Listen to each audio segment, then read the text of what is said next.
Seguimos. Só uma nota rápida. Este áudio é gerado por inteligência artificial com base em artigos da Lomba Consultoria. Pensámos nisto como algo tipo ideal para ouvir numa pausa para café ou, quem sabe, enquanto se conduz. Hoje vamos olhar para a evolução de uma peça bastante importante na contratação pública cá em Portugal, o artigo 113 do Código dos Contratos Públicos, o CCP.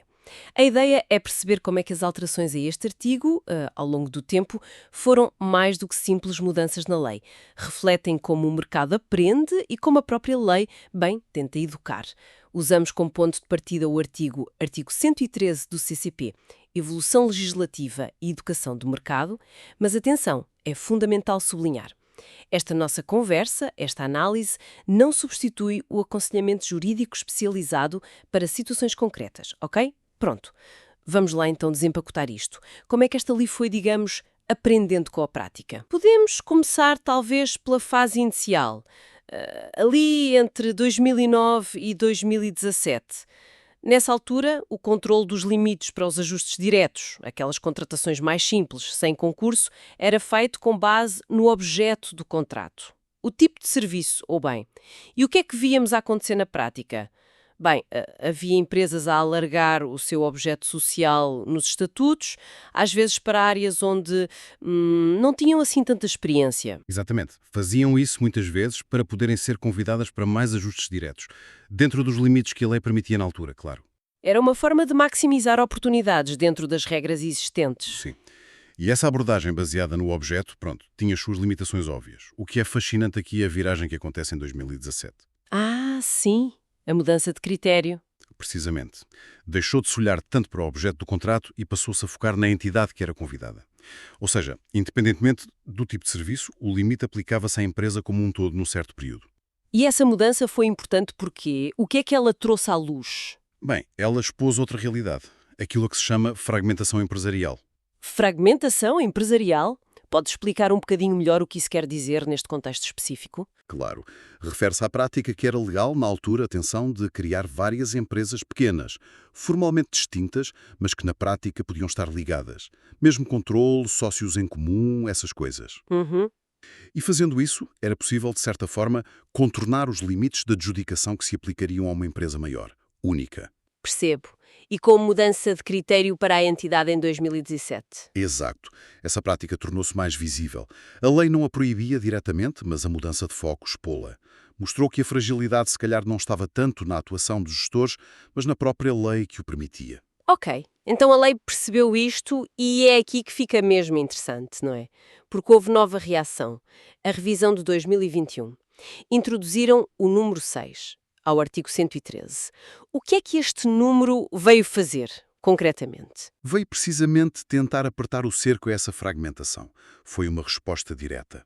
Este número 6 passou a visar de forma específica situações em que entidades diferentes, mesmo que legalmente separadas, partilham sócios, gerentes, representantes legais, mesmo que só parcialmente. Uma tentativa clara de fechar essa porta. Sim, de fechar uma lacuna que permitia usar múltiplas empresas relacionadas para, no fundo, ultrapassar os limites individuais do ajuste direto. Portanto, se ligarmos os pontos, parece que a lei funciona quase como um processo de aprendizagem, não é? Vai se adaptando. É isso mesmo.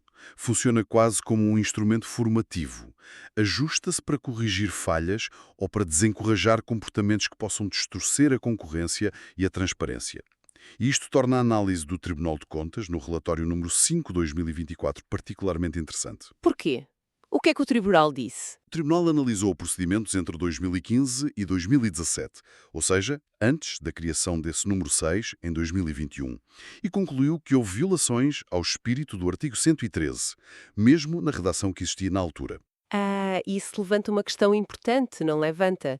Se a regra explícita sobre partilha de sócios só apareceu em 2021, como é que se podem analisar atos que aconteceram antes sob essa luz? Exatamente essa é a questão. Levanta um debate sobre a retroatividade da interpretação, ou talvez da responsabilização. Até que ponto é justo imputar responsabilidades por práticas que ocorriam quando a proibição não era assim tão explícita? E mais importante ainda, quando os mecanismos para detectar essas ligações entre empresas eram, na verdade, muito frágeis ou quase inexistentes. É um debate delicado entre a clareza da lei e a intenção que estava por trás dela. Pois é. Então, o que é que isto tudo significa hoje? Temos agora o N6, do artigo 113, temos também o número 2, do artigo 114, que reforça a ideia de não fracionar a despesa. As regras parecem mais apertadas. O desafio está resolvido. Resolvido, talvez não totalmente. O grande desafio agora, parece-me, reside na eficácia da verificação. Como assim? Bem, apesar das regras serem mais claras, a sua aplicação prática ainda depende muito, talvez demasiado, das autodeclarações. Das próprias empresas convidadas. Exatamente.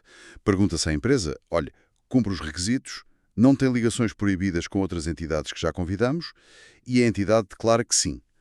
Tornar este processo de verificação realmente robusto, idealmente infalível, como diz o artigo, continua a ser muito complexo na prática. Percebo. A intenção da lei é boa, apertou as regras, mas garantir que são cumpridas na realidade? É outra história, sim. A lei evoluiu, tornou-se mais sofisticada, sem dúvida, mas a implementação prática, essa verificação, ainda tem as suas fragilidades. E isso deixa-nos com uma reflexão final, talvez. Perante esta dependência contínua das autodeclarações, como é que as entidades públicas podem ir além da conformidade meramente formal? Como podem assegurar, de facto, a transparência e a concorrência que a lei pretende proteger? Que mecanismos sistémicos, talvez tecnológicos, cruzamento de dados, não sei, poderiam ser implementados? Mecanismos que tornassem a verificação mais autónoma, menos dependente dessa boa-fé declarada e que a aproximassem dessa tal infalibilidade desejável. Uma questão absolutamente crucial para a integridade de todo o sistema de contratação pública, sem dúvida. E é com esta reflexão sobre a busca por mecanismos de verificação mais robustos que fechamos a nossa análise de hoje sobre a evolução do artigo 113-AL, compras sustentáveis.